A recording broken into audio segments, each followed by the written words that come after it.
Welcome back to Imperfect, the Heart-Centered Leadership Podcast.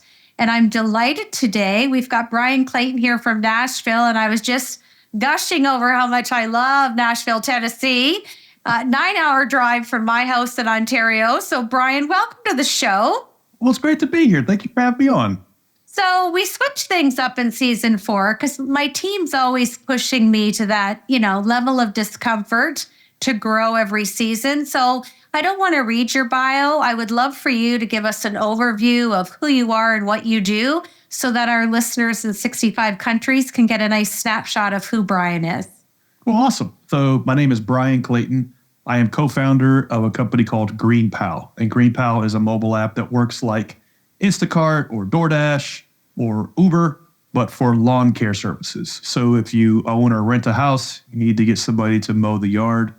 Rather than calling around on Craigslist or Facebook or something, you just download GreenPal. You pop your address in, and somebody comes out and mows the yard for you. And GreenPal is a 10-year overnight success. My two co-founders and I have built the business over the course of a decade to nationwide in the United States. So any city that in the United States, you can order a lawn mowing service on GreenPal. Right around 300,000 people using it every week for lawn mowing. And our goal is to get to a million people using it every week. That's amazing. What a great entrepreneurial story. So my first leadership question is going to be, share with us your background. Was it entrepreneurial? Did you come from the corporate world? Were you in IT? Where did this vision spark from and how did you bring it to fruition? Yeah, so my first business was a lawn mowing business. I started mowing grass in high school as a way to make extra money. And little by little, stuck with that lawn mowing business over the course of 15 years. Wow. Grew it year over year, just adding a couple of employees, adding a few more customers, eventually getting it to 150 people and 8 figures a year in revenue. And so in 2013, it was acquired by a big national company in the landscaping industry. You wouldn't think that there's like big national companies in this industry, but there's a handful of them, and one of them bought the business. But in the first business, I learned everything through the school of hard knocks.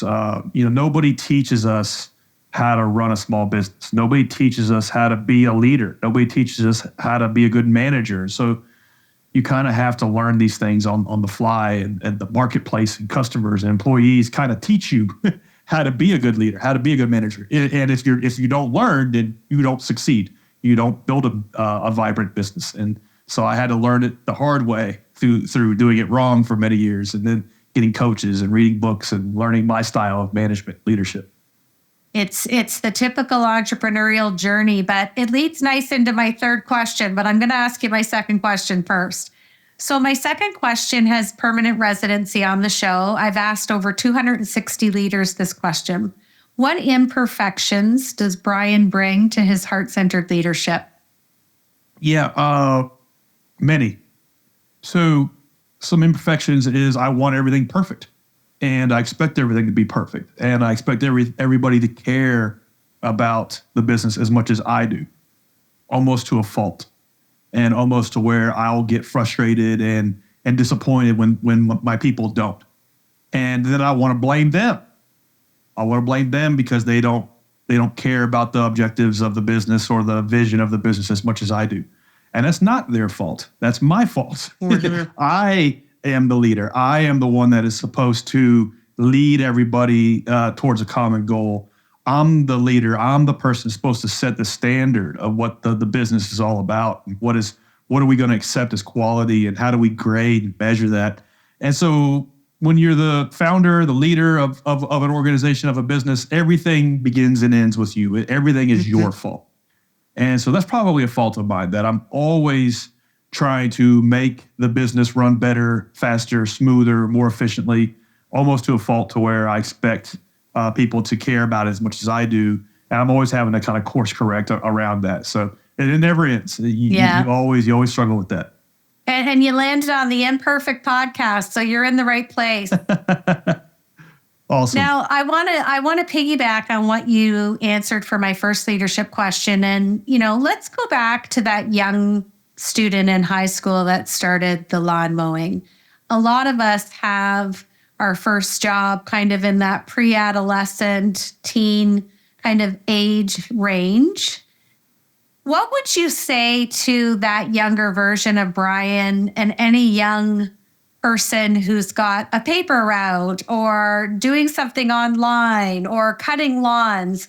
What advice would you instill in them now, knowing what you know? What would you say to that young person or even that young version of Bryan? Yeah, the hardest part would be figuring out what you would say out of 100 different things. But one that comes to mind would be that we're always told to work hard on the business and you will be successful. That's kind of the American dream. If you work really hard, you'll be successful, and that's true. Hard work is required, but it's not the only thing that's going to make you successful. And all you got to do is look at a restaurant. The people that are working the hardest in the restaurant, whether it be the busboy or the servers or the cooks, they participate in the smallest amount of economics of the business. So it's not all about working hard. It's about working hard and doing the difficult work. So there's a difference between hard work and difficult work. And so to use the restaurant example again, the founder of the restaurant, the restaurateur, found the location, found the lease, negotiated the lease, did a market survey, tried to figure out what the demographics of the neighborhood were and what food would fit well in that neighborhood, and then ran through all the economics of the business with a spreadsheet, try to figure out what they could charge, and then every day is looking at what the business is bringing in, and if they're making money or not. That's difficult. It's a lot more difficult than cooking the food. Mm-hmm. And so knowing the difference between hard work and difficult work and setting aside time to do both and knowing kind of when you're in one zone versus the other is something that I would have told myself 25 years ago. Nobody told me that. So I thought if I worked really hard just cutting grass, that I would eventually build a big business. And it took me like 5 years to figure out that, no, you have to work really hard cutting grass, but you also have to figure out, are you making money per labor hour? What is your marketing strategy? What is the value proposition of the business? And what are you doing differently than your competitors? These are difficult tasks, a lot harder than actually weed eating or pulling weeds or mowing yards. So trying to learn that sooner would be the first thing I would do. Lots of entrepreneurs, including myself, we can easily get caught on working in the business instead of on the business, which is basically what you just framed so beautifully. Okay, my last leadership question is, if you had an opportunity to speak to some young adults, whether it be thinking about entrepreneurship, what would be the first foundational skill within leadership that you would share with them and why? Yeah, it's a good question because nobody teaches us how to be a leader. We're not taught how to be a leader in high school, certainly, and even if you go to business school, you're not taught how to be a leader. So that would be the first thing I would try to instill into myself 25 years ago, and anybody who's just getting started is you're going to have to learn how to be a decent leader to do anything in business because you can't do it all alone. You're going to have to build a team around you, and I think one of the easiest ways to do that is to just live it, to breathe it, to own it. What is your level of enthusiasm of the business? What is your commitment to what the business is trying to do? And because you'll get exactly that out of your people. One day when I was building my first company, I think we were at like 60 or 70 people, and I was driving to the office one day and I had this knot in my stomach. I didn't want to go there. I didn't want to go to the office. And I thought, man, this sucks. Half the people that work for me hate me, and the other half, I don't like them. I would never hang out with these people if I was given the opportunity or the choice. My customers are pissed off. My vendors, I haven't paid them, like in 2 weeks, and so it's like everything was going wrong, and I felt bad about it, and I thought, you idiot, you built this. This is you. This is a reflection of you, and so I had to like go through like a year of self-reflection and working on myself to realize that the people that work for you are going to reflect your level of enthusiasm, your level of commitment, your level of passion for what the business is trying to do, and don't expect them to take it to the next level if you're not willing to do that. So it all begins and ends with you. I read a book about Sam Walton a couple of months ago, and one of the things he talks about in that book was to walk your own store. Sam Walton was famous for that. That he would, even though he was over thousands of stores at one point in time, he would still walk the store, and his people would see him there talking about, hey, we should change this or we should do that. He lived it, he breathed it, he cared about it, and I think that's the first thing any founder could do when you're hiring your first employee all the way up to 100 is you really have to embody what the business is and be passionate about it. Oh, absolutely. And I mean, Walmart wasn't an initial overnight success. It took time and passion. And I was in Los Cabos last year for a holiday, and my husband and I are boaters, and we saw the Walton family yacht, and it's quite lovely. Yeah. All the locals were happy to tell us that's the people that own Walmart. And look at their boat. They probably have several, but I saw the one of the heiresses, her yacht in Miami. So it could be the same one you're talking about, and it was insanely impressive. It was beautiful. And that all came from Sam Walton's obsession with what their mission was, what they were trying to do, how they were doing it better than their competitors, and it really, a lot of it came back to that he was willing to walk the store. Yes. Even at super huge scale, he still got on the ground and walked the store. Yeah, that's humility. That's heart-centered. That's right. When I looked at that boat, I was like, good for them. They deserve it. That hard work we talked about. Okay, I'm going to switch to my Fab Four. Just 4 rapid-firing questions. Just tell us what's sitting on the top of that brilliant mind of yours. Question number 1, name a word or phrase that shows up daily in your leadership language. Consistency. I think a lot of times brilliance and tremendous levels of success can just really be explained by consistency. I'm not, as a founder, as an entrepreneur, particularly talented at anything. I'm not gifted in any sort of way. I'm just relentlessly consistent about what it is we're trying to do and what the inputs are. And I don't really worry about the goals. I worry about the routines.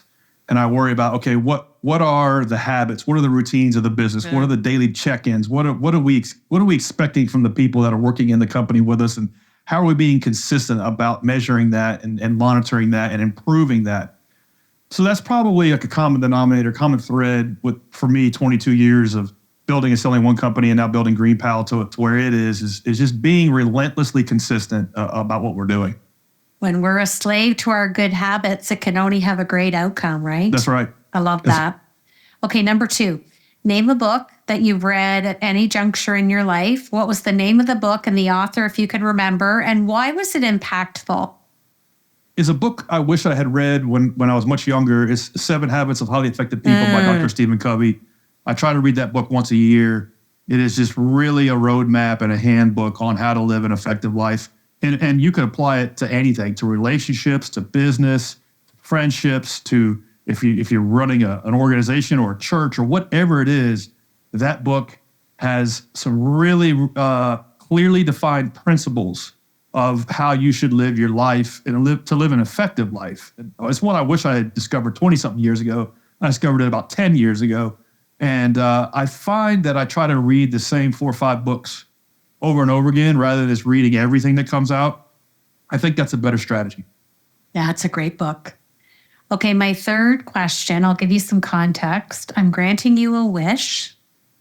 You get to have dinner with any leader of your choice. Now, this leader may be living, they may have passed away.